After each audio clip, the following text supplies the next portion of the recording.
자, 오늘 우리 함께 교독하며 읽은 고린도후서 4장 1절에서 7절까지의 말씀을 가지고 우리 지금까지 거듭남이라는 주제를 가지고 우리 8주 동안 살펴봤고요. 오늘이 마지막 우리 9주차입니다. 자, 오늘 설교의 제목이 사람의 거듭남을 돕기 위해 우리는 무엇을 해야 하는가? 사람의 거듭남을 돕기 위해서 무엇을 해야 하는가라는 말씀의 제목으로 은혜를 누리고자 합니다. 자, 이 설교의 제목으로 우리 좌우에 계신 분들 서로 이렇게 축복했으면 좋겠습니다. 주님을 전합시다. 이렇게 한번 서로 축복할까요? 자, 시작. 주님을 전합시다. 주님을 전합시다. 네, 주님 전합시다. 네, 말에 이게 건세가 있어서 아직은 이 말의 의미를 제대로 알지 못한다고 할지라도 계속 외치다 보면 아까 우리 강진우 성도님 기도하는데 이 복음의 뜨거운 열정을 가지고 외쳐야 된다고 아까 기도 중에 그런 내용이 있었거든요. 어떻게 오늘 저희 설교를 아셔가지고 이렇게 또 그렇게 기도를 해주신 것 같아요. 그렇게 기도했으니까 주님이 그렇게 또한 응답해 주실 줄 믿습니다. 여러분, 우리 교회 이름이 미션 리바이벌 교회잖아요. 미션 서바이벌 아닙니다. 미션 리바이벌입니다. 그리고 어떤 분들 뭐 미션 서바이벌 그나마 미션 임파서블보다 낫죠. 우리 교회 이름이 미션 리바이벌 교회인데, 근데 어떻게 해서 이 이름이 정해졌는가? 그 과정을 설명드리면 좀 시간이 걸리다 보니까 다음에 기회가 있으면 제가 한번 나눌 건데, 근데 원래 이 이름 전에 저희 가정이 저랑 제 아내랑 우리 주와 주다 이 셋째가 이 공간에서 처음 예배 드리기 전에 원래 생각했던 교회 이름이 있었어요. 원래는 저희가 어떤 교회 이름을 생각했었냐면 그 이름이 빅그릇 교회였어요. 빅그릇. 이게 뭐 있는 단어가 아니죠. 빅그릇. 왜 빅그릇이라 했냐면 오늘 본문에도 나왔지만 하나님은 우리를 질그릇처럼 여기시거든요. 근데 질그릇인데 우리 안에 무엇이 담겨져 있는가? 보배가 담겨져 있는데 이 보배가 6절 말씀에 딱 보면 하나님의 영광을 아는 빛 이렇게 나와 있어요. 질그릇 안에 뭐가 담겨져 있다고요? 하나님의 영광을 아는 그 빛이 담겨져 있다는 거예요.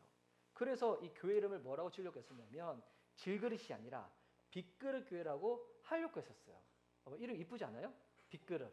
발음하기는 좀 어렵지만 빅그릇이라는 이 예쁜 이름을 두고 지금 우리 교회 이름은 어떻게 보면 되게 전투적이죠.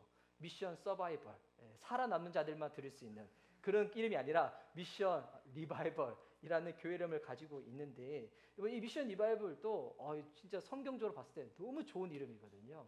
제가 나중에 한번 또 설명 한번 드리겠습니다. 저희가 이 8주 동안 이 거듭남이라는 주제를 가지고 쭉 예배 가운데 말씀을 나눴습니다. 복습하기 원하시는 분들은 이 또 교회 또 유튜브 채널에 1주차부터 8주까지 쭉 잘 나와 있거든요. 근데 오늘 이 마지막 시간인데 우리 요한복음 3장을 가지고 거듭남이라는 그 주제를 시작하고 난 다음에 우리 거듭남에 대해서 진짜 이게 말씀으로 들어오고 믿음으로 연합해지게 되면 우리 안에 이 벅참, 감격, 감사 이것이 물밀듯 확 오거든요. 근데 여기서 머물러 있는 것이 아니라 여기를 넘어서서 이제 어디까지 가야 되는가? 이 개인 전도까지 가야 된다는 겁니다.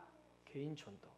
우리가 개인 전도 딱 이야기하면 어떤 분들 중에서는 하나님이 나를 전도자로 부르셨기 때문에 그 말만 듣더라도 가슴이 막 뜨거워지신 분들도 더러 계시지만 대부분 분들 개인 전도하라고 말씀을 다 하면 여러분 마음 어떻습니까? 되게 부담스럽고 내가 과연 예수님에 대해서 내 신앙도 시원찮은데 내가 무슨 복음을 전할 수 있어? 라는 반응을 가신 분들이 많이 있으시거든요.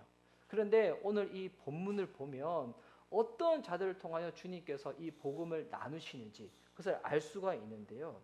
우리 지난주에 나눴던 말씀 중에서 사람을 거듭나게 하는 것이 무엇이라고 했습니까? 지난주 말씀 혹시 기억나나요? 사람을 거듭나게 하는 것이 무엇인지. 제가 주일 학교 때도 예배 드릴 때 우리 아이들한테 숙제를 내거든요. 그러면 한 주 지나고 난 다음에 아이들이 이거 기억하고 있을까? 제가 그런 생각 들 때가 있는데 근데 너무 감사한 거는 아이들이 다 기억을 해요. 그런데 신기한 거는 우리 어른들은 잘 기억을 못 해요. 그래서 어느 목사님이 얘기 진짜 맞는 것 같아요. 아이들은 안 듣는 척하지만 다 듣는데요. 근데 어른들은 듣는 척하지만 다 안 듣는다고. 지난주에 그래서 우리 친절한 사감 씨가 주보에도 다 남겨놨지만 사람이 무엇으로 거듭나는가? 베드로전서 1장 23절 말씀에 보니까 너희가 거듭난 것은 썩어질 씨로 된 것이 아니요 썩지 아니할 씨로 된 것이니 살아있고 항상 있는 하나님의 말씀으로 되었느니라. 사람이 무엇으로 거듭난다고요? 살아있고 항상 있는 하나님의 말씀으로 거듭난다고. 그래서 살아있다가 무슨 뜻이라고 했습니까? 말씀을 통하여 우리에게 새 생명이 부어진다고. 또한 항상 있다는 것은 그 순간에만 반짝하는 생명이 아니라 생명이 생명될 수 있도록 풍성한 능력과 유지함을 말씀을 통하여 주께서 우리들 가운데 주신다는 것입니다. 그런데 이 하나님의 말씀이 무엇이라고 나눴습니까? 지난주에 보니까 이게 너희에게 전한 복음이라고 나눴죠. 복음이 곧 하나님의 말씀이라는 겁니다. 그래서 하나님은 복음을 통하여 거듭남을 일으키신다는 거예요. 그래서 지난주에 복음에 대해서도 짧게 한번 나눴었죠. 하나님이 자신의 아들을 세상에 보내시고 이 자신의 아들 예수 그리스도가 완전한 삶을 살게 하시고 죄인을 위하여 십자가에 죽으시며 하나님의 모든 진노가 부어지고 하나님의 모든 형벌이 예수님께 부어지는데 이것을 담당하시고 이제는 우리들에게 의를 선물하시기 위해서 행위가 아니라 예수님의 십자가 죽음, 이 부활, 이 은혜를 믿기만 믿으면 우리를 의롭다 여겨주시는 것.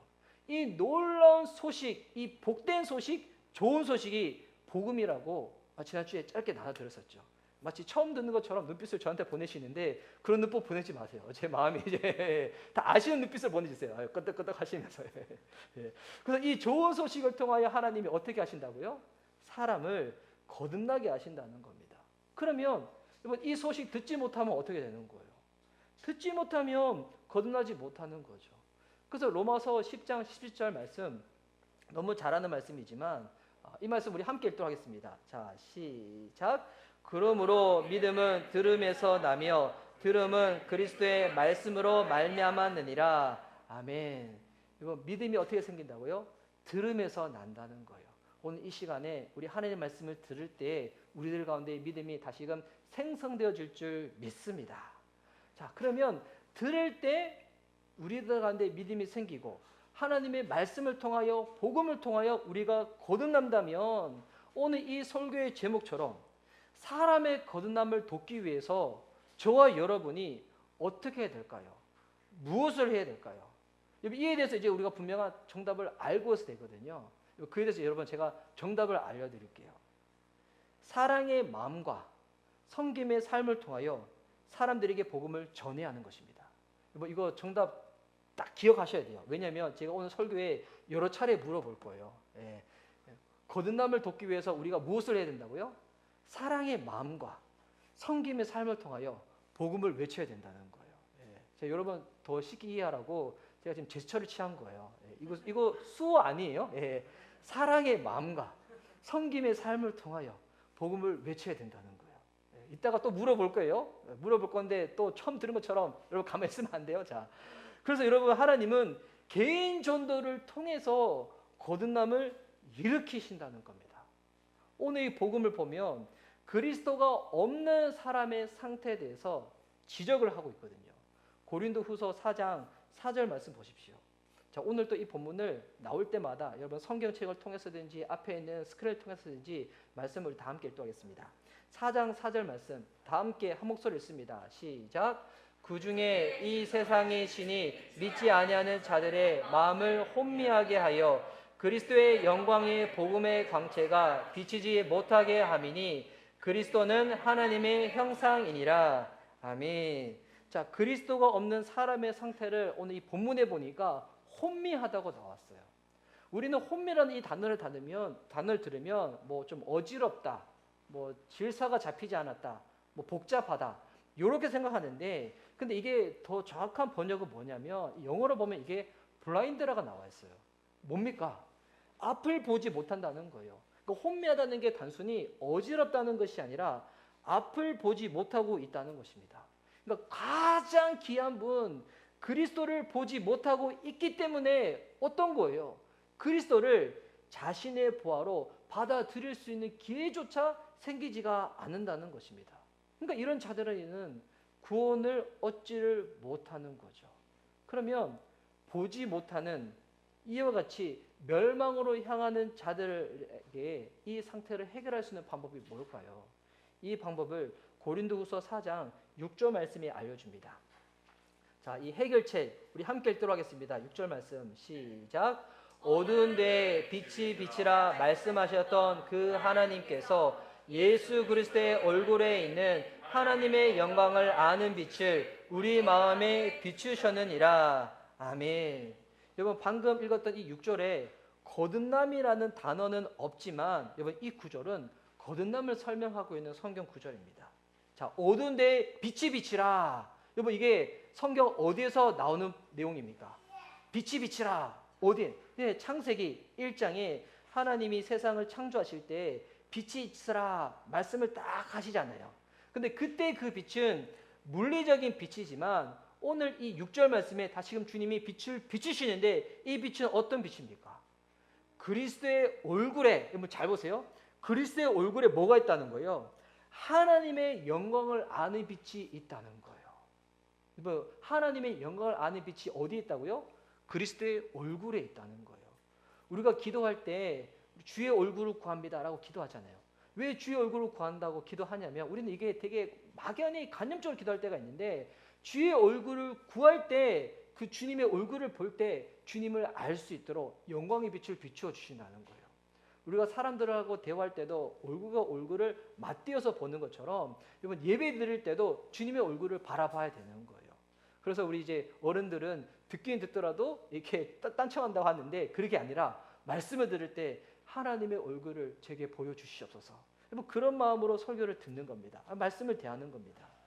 그래서 블라인드 되어져서 눈이 가려져 가지고 앞을 못 보는 인생에게 주님이 빛을 비추어 주신다는 거예요. 이제 이 빛으로 어떻게 되는 거예요? 눈을 열게 되면 하나님을 알게 되는 것입니다. 와, 완전 할렐루야죠. 그때 드디어 그리스도를 보게 되고 그리스도를 영접하게 되어서 하나님의 자녀가 되는 권세를 누리게 된다는 것입니다. 근데 하나님이 이와 같은 놀라운 일을 행하실 때 주님에게는 도구가 필요한 거예요. 여러분 그 도구가 무엇인가? 성경에서 정확하게 표현하고 있는데 여러분 그 도구가 바로 인간입니다. 거듭난 자를 통하여서 거듭난 자의 전도를 통해서 하나님은 이 일을 행하신다는 거예요. 그래서 방금 우리가 읽었던 고린도후서 4장 4절과 6절 중간에 있는 5절 말씀을 보시기 바랍니다. 5절 말씀 우리 함께 읽도록 하겠습니다. 자, 시작. 우리는 우리를 전파하는 것이 아니라 오직 그리스도 예수의 주되신 것과 또 예수를 위하여 우리가 너희의 종된 것을 전파함이라. 아멘. 여러분 다시 한번 제가 질문을 던집니다. 오늘 설교의 제목처럼 사람의 거듭남을 돕기 위해서 저와 여러분이 무엇을 해야 된다고요? 사랑의 마음과 섬김의 삶을 통하여 복음을 전해야 하는 것입니다. 사랑의 마음과 섬김의 삶을 통하여 복음을 전해야 한다는 것. 그래서 여러분 우리가 선포하는 것 무엇을 선포하는 겁니까? 3절 말씀 보십시오. 만일 우리의 복음이 가리었으면 망하는 자들에게 가려진 것이라. 선포할 때 무엇을 선포해야 된다고요? 복음을 선포해야 된다는 것입니다. 그런데 영적으로 눈이 멀어서 보지 못하고 영적으로 귀가 멀어서 듣지 못하는 것. 여러분 이것이 복음인데 우리가 사람에게 거듭남을 도와주기 위하여 사랑의 마음과 섬김의 삶을 통하여 복음을 전하지 아니하면 하나님이 그 사람에게 거듭남을 일으킬 수가 없다는 거예요. 그래서 여러분 거듭남을 일으킬 때 하나님은 절대적인 분이시지만 필수적인 도구가 바로 우리라는 것입니다. 인간이라는 거예요. 사도행전에 보면 사도 바울이 여러 차례 복음을 전할 때마다 개인 전도를 많이 개인 간증을 많이 하거든요. 근데 이 개인 간증을 할 때 자기가 어떻게 해서 회심이 되어졌고 회심을 하고 난 다음에 내가 전하는 것이 무엇인지 이것을 계속 나누는데 특별히 사도행전 26장에 보면 아그리빠 왕 앞에서 개인 간증을 하는 장면을 볼 수가 있어요. 이 아그리빠 왕은 로마 제국이 이스라엘을 다스릴 때 지역을 네 군데로 나눠가지고 그 지역에 우두머리를 세우거든요. 군주라고도 얘기할 수 있고 뭐 분봉왕이라도 얘기를 하는데 그 중에 한 명이 아그리빠 왕이었어요. 그때 이 사도 바울이 어떻게 개인 간증을 하는가? 사도행전 26장 이것이 16절에서 18절에 나오는데요. 자, 16절을 제가 먼저 한번 읽어드릴게요. 일어나 너의 발로 서라. 내게 나타난 것은 곧 내가 나를 본 일과 장차 내가 내게 나타날 일에 너로 종과 증인을 삼으려 함이니. 자, 예수님이 사도 바울을 부르셨을 때, 만나셨을 때 앞으로 너의 삶을 통하여 무슨 일을 행할 것인지를 딱 말씀하시는 거예요. 그 일이 무엇인가? 이번 17절과 18절에 나오는데, 이 17절과 18절 말씀을 보면 하나님이 거듭함을 일으키실 때 사람의 역할이 얼마나 필수적으로 필요한지에 대해서 말하고 있는 거예요. 17절, 18절 말씀 우리 함께 읽도록 하겠습니다. 자, 시작. 이스라엘과 이방인들에게 내가 너를 구원하여 그들에게 보내어 그 눈을 뜨게 하여 어둠에서 빛으로 사단의 권세에서 하나님께로 돌아오게 하고 제3과 나를 믿어 거룩하게 된 무리 가운데서 기업을 얻게 하리라 하더이다. 여러분, 이 말씀 보십시오. 하나님은 보지 못하는 자의 눈을 여시기 위해서 어떻게 하신다는 거예요. 먼저는 18절 말씀을 보니까 17절 말씀에 내가 너를 구원하여, 먼저 하나님이 우리를 구원하시는 거예요. 근데 구원받은 것으로 끝나는 것이 아니라 구원받은 자를 어떻게 하는 거예요? 보내신다는 거예요. 보내셔서 이 자들이 전하는 복음을 통하여 18절 말씀 눈을 뜨게 해가지고 어둠에서 빛으로 사단의 권세에서 하나님께로 돌아오게 한다는 거예요. 하나님이 사람을 거듭남을 일으키실 때 사람의 역할은 필수적이라는 것입니다. 여러분, 그렇다면 이 예수님의 이 말씀, 사도 바울이 행하신 주님의 이 놀라운 역사심이 사도 바울에게만 국한된 것일까요? 뭐 어떤 것일까요? 여기서 지금 교회 다니시고 예수님 믿으시는 분들 중에서 어떤 분들은 어렸을 때부터 교회를 다니셔가지고 모태신앙이어서 부모님을 따라서 교회를 나오시다가 쭉 다니신 분들도 계시고 있고, 어떤 분들은 그런 배경이 아니었는데 누군가의 이와 같은 일을 통하여, 개인 전도를 통하여, 복음을 통하여 아마 예수님을 받으려서 오신 분들이 계실 거예요. 아니면 그렇지 아니하고 나는 잠을 자다가 갑자기 주님이 내 잠 속에서 계시로 임하셔가지고 나는 주님을 믿으면 안 될 것 같아서 나왔다. 혹시 그런 분들 계신가요? 왜 무슬림을 주님이 그렇게 많이 전도하신대요? 그런 분들은 무슬림 사역으로 가야 될 수도 있어요. 하여튼 주님은 다양한 방법을 통하여 우리를 부르시는데, 근데 그 모든 것 가운데서 여러분 꼭 어떤 가정이 있었는가? 대중 집회였든지 개인 전도였든지 우리는 누군가가 전하는 복음을 들었기 때문에 그 복음을 통하여 우리를 하나님께서 거듭나게 해 주셨다는 것입니다. 뭐 그렇게 있어서 우리에게 필요한 열정이 있다면 이 사람들의 눈을 뜨게 하려고 하는 이 열정, 하나님이 거듭남을 일으키시는 이 역사 가운데 도구로 쓰임받고 싶은 그 열정이 저와 여러분 가운데 있어야 될 줄 믿습니다. 여러분, 이 열정이 우리들 가운데 필요하다는 거예요. 최근에 월드컵 조추첨할 때 그 새벽 시간에 해가지고 저는 이게 나중에 그 보고 확인했는데, 우리나라가 이번에 조추첨할 때 일본은 강대국과 조편성이 되고 우리나라는 그나마 상대적으로 해볼 만한 상대들과 하고 난 다음에 그 보니까 대부분 사람들이 우리나라 딱 뽑히자마자 열광을 하는 거예요.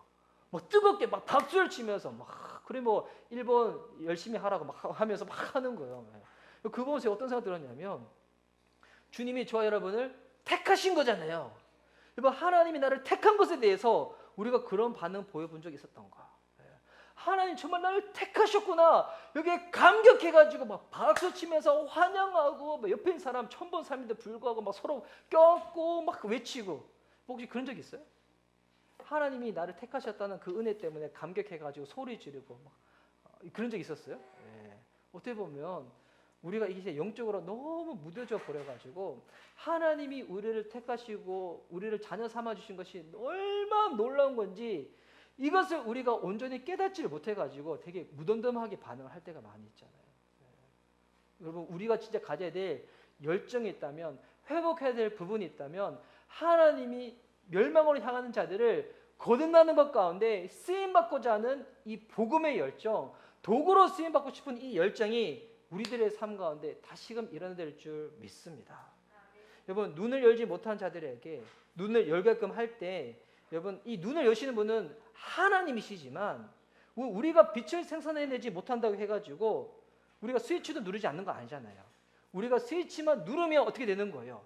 우리가 전기를 생산한 건 아니지만 빛이 임해가지고 밝아지는 것처럼 거듭남을 일으키시는 분은 하나님이시지만 우리가 전하는 복음을 통하여 개인 전도를 통하여 주님이 그 일을 행하신다는 것입니다. 이제 이렇게 딱 매개를 들으면 이제 우리들 마음 가운데 이제 두 가지 반응이 다 나올 거예요.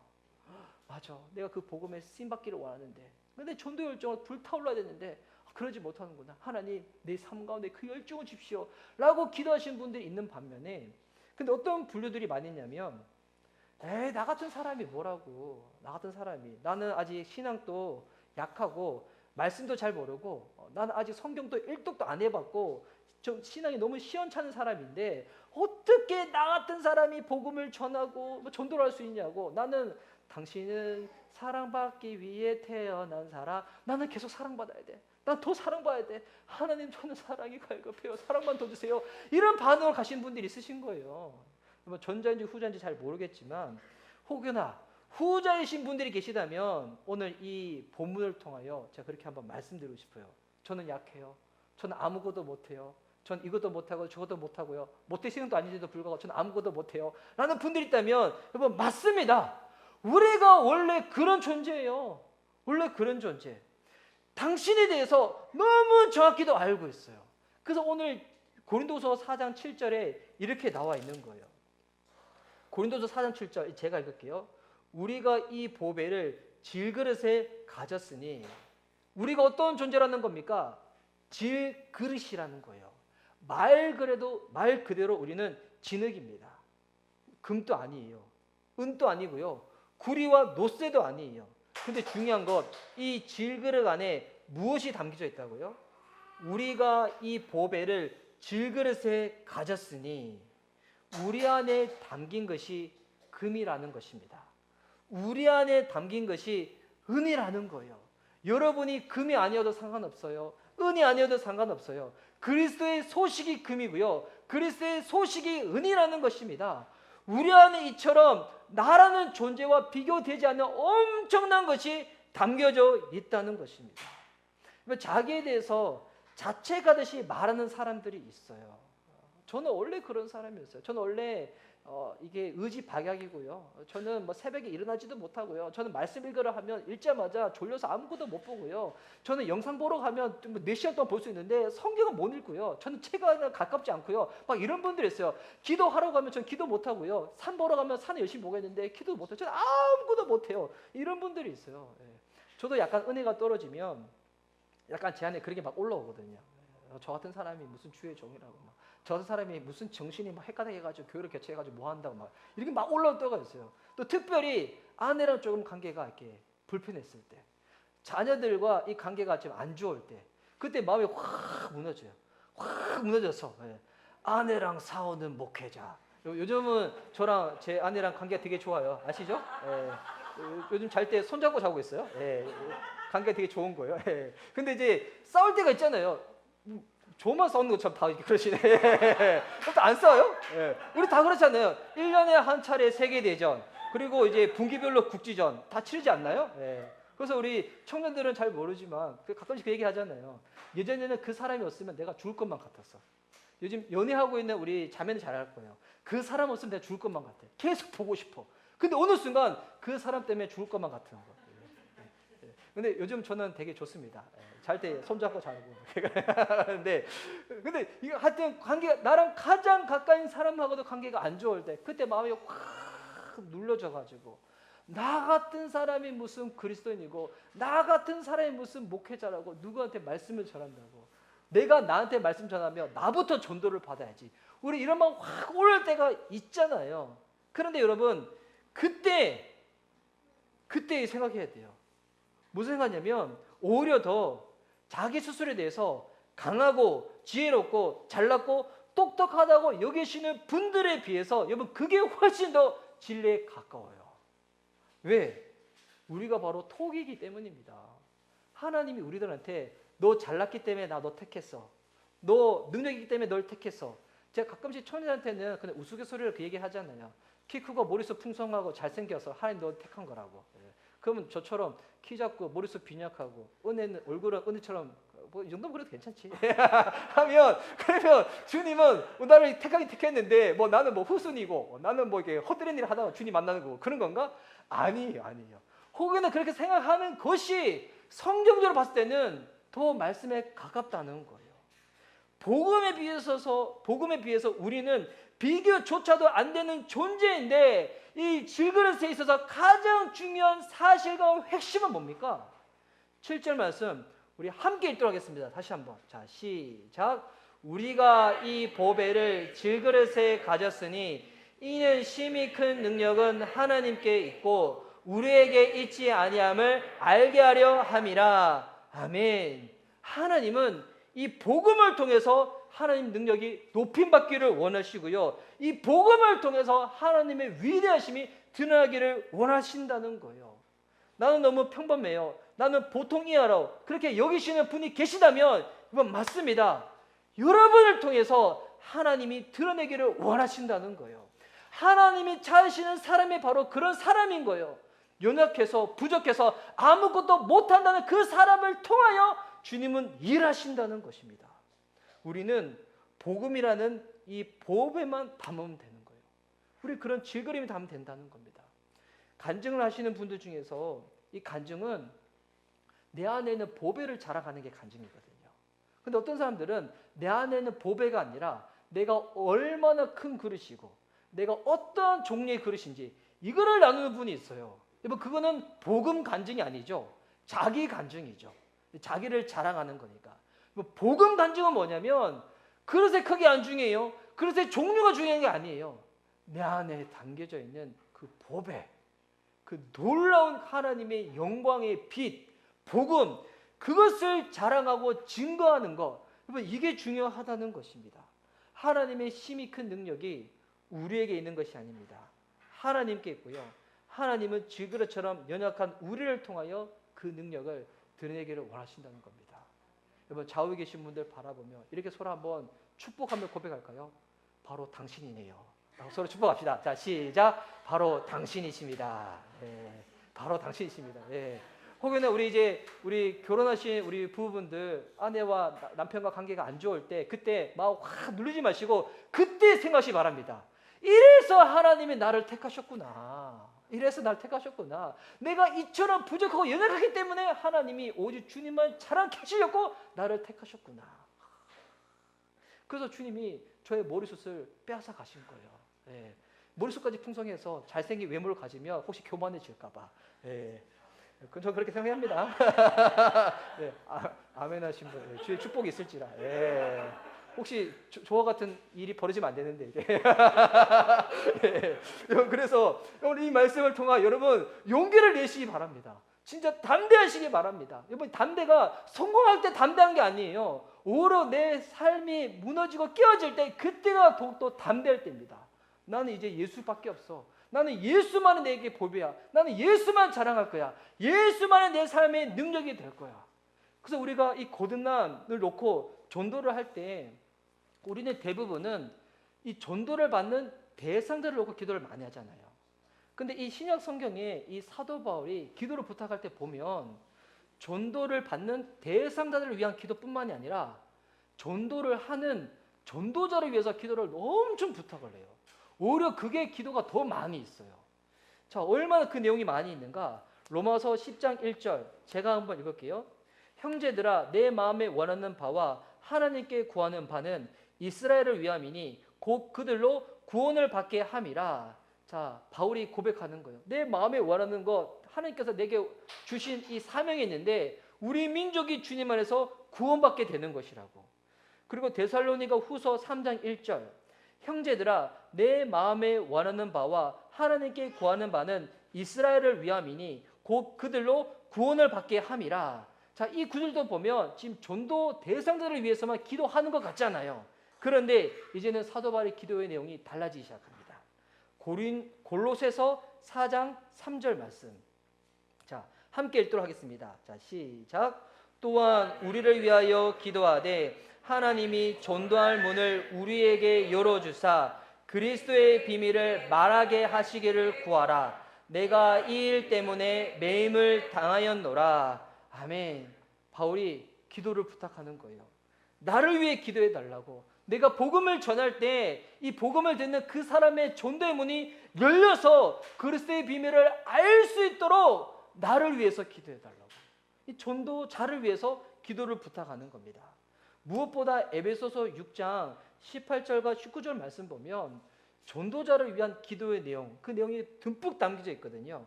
에베소서 6장 18절 19절 함께 읽도록 하겠습니다. 자, 시작. 모든 기도와 간구를 하되 항상 성령 안에서 기도하고 이를 위하여 깨어 구하기를 항상 힘쓰며 여러 성도를 위하여 구하라. 또 나를 위하여 구할 것은 19절 말씀 다 띄워주세요. 또 나를 위하여 구할 것은 내게 말씀을 주사 나로 입을 열어 복음의 비밀을 담대히 알리게 하옵소서 할 것이니 아멘. 이번 사도 바울이 어떤 사람입니까? 주님 믿고 건너고 난 다음에 자기 고향에서 13년 시간을 보내고 나서 바나바가 와서 그를 부르시고 난 다음에 안디옥에서 1년 있고 나서 하나님 부르신 그 부르심 가운데 기도받고 파송을 받아서 전도여행을 떠나잖아요. 1차, 2차, 3차 로마까지 가서 감옥에 갇히지만 다시 로마에 와서 복음을 전하면서 수많은 사람들을 거듭나는 가운데 도구로 쓰임받고 바울의 복음 전도를 통하여 얼마나 많은 교회들이 이 소아시아와 유럽 땅에 생기게 되었습니까? 근데 이런 바울이 지금 무엇을 부탁하고 있는 겁니까? 내가 복음을 전할 때 담대하게 전할 수 있도록 복음의 비밀을 담대히 알릴 수 있도록 나를 위하여 기도해 달라는 것입니다. 여러분 사도 바울도 이렇게 기도를 부탁한다. 하물며 저와 여러분 어떻겠습니까? 여러분 우리도 누군가한테 복음을 전하기 위하여 아직 믿지 않는 가족들과 내 주변에 사랑하는 지인들을 가운데 예수님 소개하고 그들과 함께 어울려 살아갈 때 우리가 서로를 위하여 중보해야 되는 거예요. 담대히 어떻게 하라고요? 사랑의 마음과 섬김의 삶을 통하여 주님을 알릴 수 있도록 복음을 전할 수 있도록 서로 가운데 우리가 중보를 해야 된다는 것입니다. 오늘 이 거듭남에 대한 설교를 마치면서 저는 저와 여러분이 우리 미션 리바이벌 교회가 정말 이렇게 기도했으면 좋겠습니다. 하나님 복음을 담대히 알리는 교회 되게 해달라고.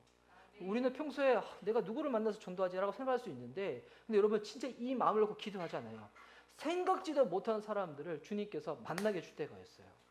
제가 주중에 이 본문을 보고 이제 설교를 준비하고 난 다음에 우리 이제 금요일이었어요. 금요일 날 제가 이제 교회에서 그때는 이제 하루 종일 교회에 있었었는데 여기 있다가 이제 좀 늦은 오후 시간에 밥을 먹으려고 나가려고 하는 그때에 우리 양청수 형제님이 저한테 전화를 주셨어요. 그러니까 전화 신방을 해주신 거예요. 그러니까 저를 걱정하셔가지고 제가 금요일 날 요즘 제가 비염이 심해가지고 새벽에 설교할 때마다 뭐 콧물만 줄줄 흘리면서 설교하거든요. 이게 눈물인지 콧물인지 뭐 줄줄 흘리면서 이게 제가 콧물 흘릴 때마다 그렇게 생각해 주세요. 아 목사님이 은혜가 넘치셔가지고 콧물까지 흘리시는구나.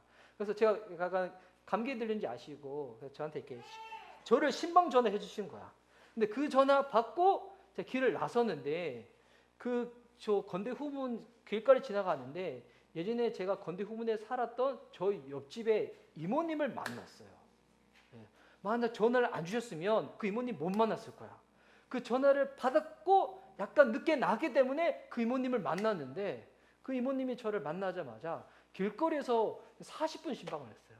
쓴 채로 이제 목사님 시간 괜찮으시냐고. 그래서 이렇게 밥 먹으러 가려고 했는데 그때 뭐 시간 없을 수 없잖아요. 시간 괜찮다고 했더니 본인의 신앙을 계속 나누시는 거예요.